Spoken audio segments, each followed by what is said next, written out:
What's going on, Jerome's? It's a beautiful day. The sun's in town. It's a good day. R.I.P. Tom Petty. But it's a beautiful Monday. Birds are chirping and stuff, and it's time for another Vikings news dump. And also, it's crazy that it's already July because rookies report on July 21st. Veterans report on July 23rd. They get after things July 27th, the welcome back weekend. So it's getting close. It's getting close, man. Summer goes by fast in the National Football League. Also going by fast is this news dump. So diving on in.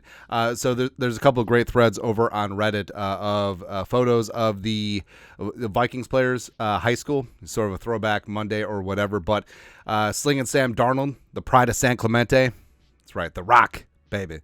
Just looking good in the hood. Eventually went to USC. Had probably one of the best redshirt freshman seasons ever.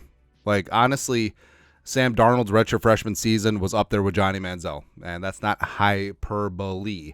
And that's why I'm still very bullish about Sam Darnold because, I mean, even at USC, like, he had talent around him, although his wide receiver one was Juju Smith-Schuster, but didn't work out with the Jets, the Panthers, and he was a backup with the Niners. And I just think that if he has a shred of talent in this situation with the weapons, with Darrisaw and O'Neal, with Kevin O'Connell, with Josh McCown, his guy, I mean, I feel like things could work out. And of course, J. McCarthy. So you see the Nas Reed of Nazareth High School. So JJ was at Nazareth High School suburb in Illinois before transferring to IMG during the Rona year. And I mean, that again, people were saved by a JC from Nazareth. We're looking to be saved by a JJ from Nazareth. I'm not saying, I'm just saying. Dropping a deuce on everyone. Let's go, man. So turn for the serious. So Andrew Van Ginkel, new Vikings linebacker, originally from Rock Valley, Iowa, and that part of the state, actually, significant parts of the Midwest, has been dealing with a lot of flooding issues. And Ben Gessling Strib, Vikings linebacker Andrew Van Ginkel, the Rock Valley, Iowa native, whose home suffered flood damage this month, was back home today with his wife, Samantha, volunteering with Mercy Chefs, a nonprofit that serves hot meals to residents affected by natural disasters. Now, the flooding thing actually hits close to home to me because my hometown, Rushford, Minnesota, was flooded. When was it? I know I was still in college, but the whole thing about it is as long as everyone is safe and healthy, that's what really matters. But it is so, like, emotionally deflating, right? So literally, parts of your life are washed away, and stuff is stuff. I mean, stuff can be replaced, but sometimes basements, like a lot of storage, a lot of family heirlooms, a lot of photos that maybe weren't transferred to digital, so losing those memories forever, it's tough. And a lot of places don't have flood insurance, so and it's difficult. But incidentally, Mercy Chefs.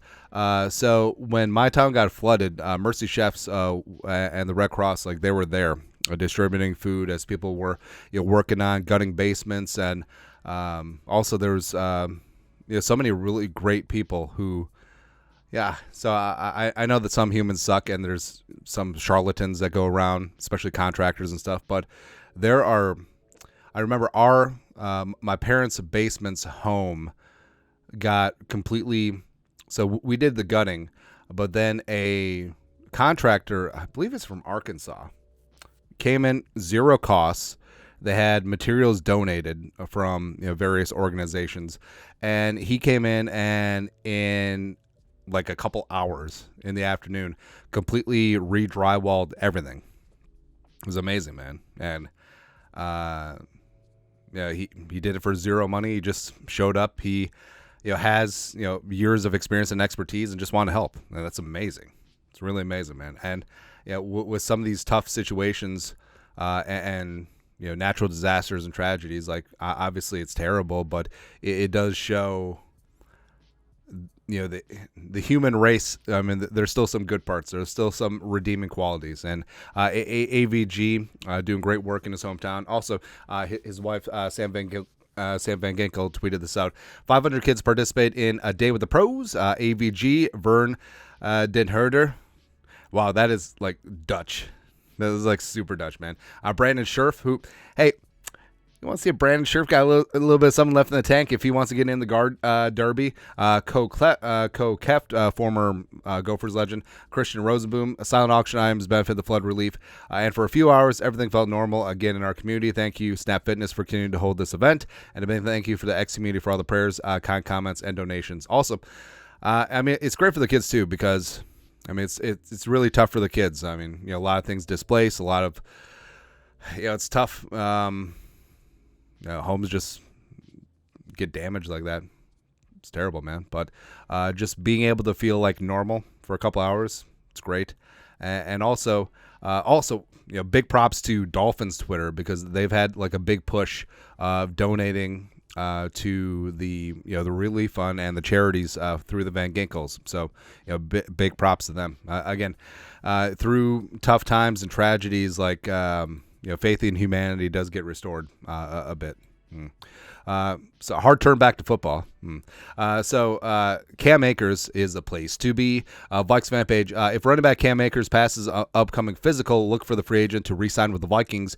I know this is from Charlie Walters of the Pioneer Press. Now, we've talked about Shooter at length, but this is something that a lot of people have either talked about, and it makes sense, and I think it's something that's been in the hopper. So Cam Akers has zero ties to Minnesota, but he's been training and rehabbing at the training house, which is right next to TCO Performance Center Bar and Grill. And also the fact that the Vikings, outside of releasing Madison, replacing him with Aaron Jones, they signed no other running backs, they drafted no running backs, and they brought in 0 UDFA running backs. So obviously there's something there with Cam Akers. And like I said, if he's good to go at the start of training camp, and if that Achilles, you are very worried, because even though he's 25, like he's already had surgeries on both Achilles. But if he's good to go, like Cam Akers was good last year, coming in mid-season via trade from the Rams, lost to Kyron Williams, who I don't think that Kyron Williams is going to replicate his fantasy production this year. Call me nuts, but with Cam Akers, like he is a solid do-it-all running back. He fits in perfectly with outside zone. He's a solid pass protector. He can catch the ball out of the backfield, and he would just be great to add in with Aaron Jones and Ty Chandler and company. So, yes, I would absolutely bring him back.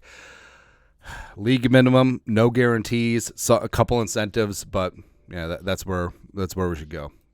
Speaking of Vikings running backs, so I don't know what's been going on with NFL, but they sort of been hyping up the Vikings, so showing some highlights of like Randy Moss, Chris Carter's been in the mix too, and then, of course, the historic comeback against the Colts, where all we need are 5 touchdowns. Patrick Peterson, legacy line, man. But I just remember watching this game. So I was with my best friend in Vegas and just watching the comeback, and it's just glorious.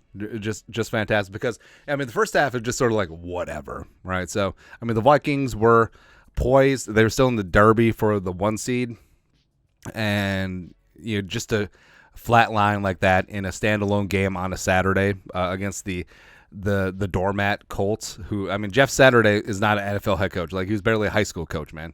But just that comeback was amazing, and also I want to know, like, no one will ever admit it, but I guarantee you that there were people who left either at halftime or at the start of the second half, right? And then they're just like, oh, stupid Vikings, blah, blah, blah. And then they missed history. It was great, man. It was great. Oh yeah, Dalvin says great times. Purple heart emoji. In terms of reunion, nah. Even though I know that Dalvin's a free agent and he's been working out and stuff, but who knows? Something that I do know is Justin friggin' Jefferson. So it's tough to gauge history when you're living through it, but I feel like obviously we Vikings fans, we appreciate Justin Jefferson, but I don't think that we realize that we're watching a generational talent and a guy who could end up being regarded as the greatest receiver of all time, and that's not hyperbole, man. Like we're talking about a talent that will be remembered up there with the Randy Mosses of the world, with the Jerry Rices, with the Larry Fitzgeralds, with the Chris Carters, etc. Vikings fan page. Only 2 players have hit 5,000 plus receiving yards before turning 25 years young. Justin Jefferson and Randy Moss. That's it. It's amazing, man. All right. And also JJ, being up on blocks for a significant portion of last season. Pretty damn crazy. Happy belated birthday month to Justin Jefferson. Turned 25 in June. Doogie. So Kyle Chinnan, who's a reporter over in Hawaii. That's the correct way I said it, isn't it? Yeah. But what's great, so during this summer break month, lots of guys are getting together, positional groups, tight end university, edge rusher groups get together. And something that's been going on is the Cover 1 Elite Camp run by the Stingleys. So Derek Stingley Jr., former number 3 overall pick, superstar corner for the Texans. His dad, Derek Stingley Sr., actually played in the CFL and has been a great coach. And Senior is also the son of Daryl Stingley, who unfortunately was paralyzed on the football field. He was a receiver for the Patriots. But 3 generations of Stingleys in the NFL, and they run a great DB camp. And Doogie points out that Kerry-On-My Jayward's son, as well as rookie UDFA Dwight McLaughlin, out in Hawaii and learning and growing and showing. And it's a vacation in Hawaii, but you're putting in the work around peers who want to get better, like-minded alpha males, and it's fantastic. And I like Dwight McLaughlin, man. So he's putting in this work on his own dime, as well as, remember, during OTAs, he was the one staying after practice with Byron Murphy and really getting things done. And I have high hopes for Jay Ward as well as McLaughlin going forward. Next, so Pierre Nugent from Fox 9. So NBA draft went down last week. The basketball Vikings, the Wolves. Woo-woo. So they pick up Dillingham from Kentucky, and Rob is a fantastic combo guard who can get his own shot, instant offense, as well as they picked up another offensive guard. So they hammered their weakness, and also they traded the Spurs for the number 8 pick for like a 2030 or 2031 first round pick, which is fantastic. I mean, the Spurs player that they get with that pick is probably in like 3rd grade right now. Something like that, man. But long story longer. So president of basketball operations, Tim Connolly of the Wolves, brought in Kwesi and Derek Falvey of the Twins to pick their brains on doing a multi-day draft. Falvey just told us it was his first time sitting in a draft room for another sport. Says it was wild to see how fast Tim's brain was working during the draft. And Kwesi, so Kwesi played, college ball at Princeton back in the day, and he's been very open about how he gets information from other sports, and and also his former mentor Andrew Berry is very famous for that as well, for current GM of the Cleveland Browns. And I think it's great. I mean, finding new ways to do things, and even though the NBA draft is completely night and day different than the NFL draft, obviously, and also it's completely night and day different from the Major League Baseball draft, but there are lessons that can be taken from it by how you approach the draft, how you work the phones, values of trades, evaluating players, especially psychologically, as well as green flags, red flags. I mean, those can be universal from sport to sport. So I think it's great the Kwesi's doing that, and also props to Connolly, who is another guy who thinks outside the box for just branching out to the other Minnesota sports and getting things done, man. Where's the Wild GM? Lastly, so what the hell is happening to America?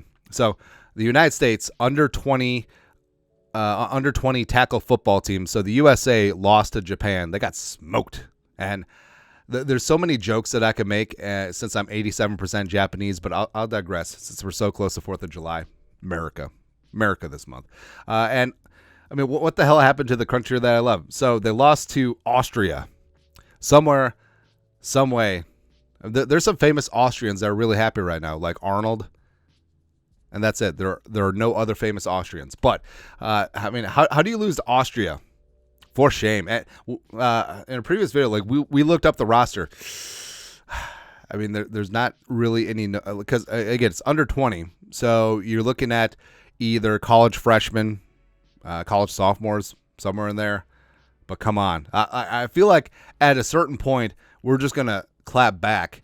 And we're going to put together an under 20 dream team of like all 5-star recruits. Basically, that's what we're going to do. We're going to bring the hammer down. It's ridiculous. Also, how is the under 20 World Tackle Football Championships? How is it in Edmonton? Huh? How's that at Commonwealth Stadium? Like, how is this not in? How's Jerry World not fill his stadium with this? This is ridiculous, man.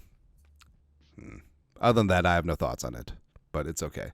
Like, how do you lose a World Tackle Football tournament before the 4th of July? It's ridiculous, man. It's crazy. But you don't even come home with the bronze. Anyways, that's it. You guys are the best. You know what to do. Skull, no production value.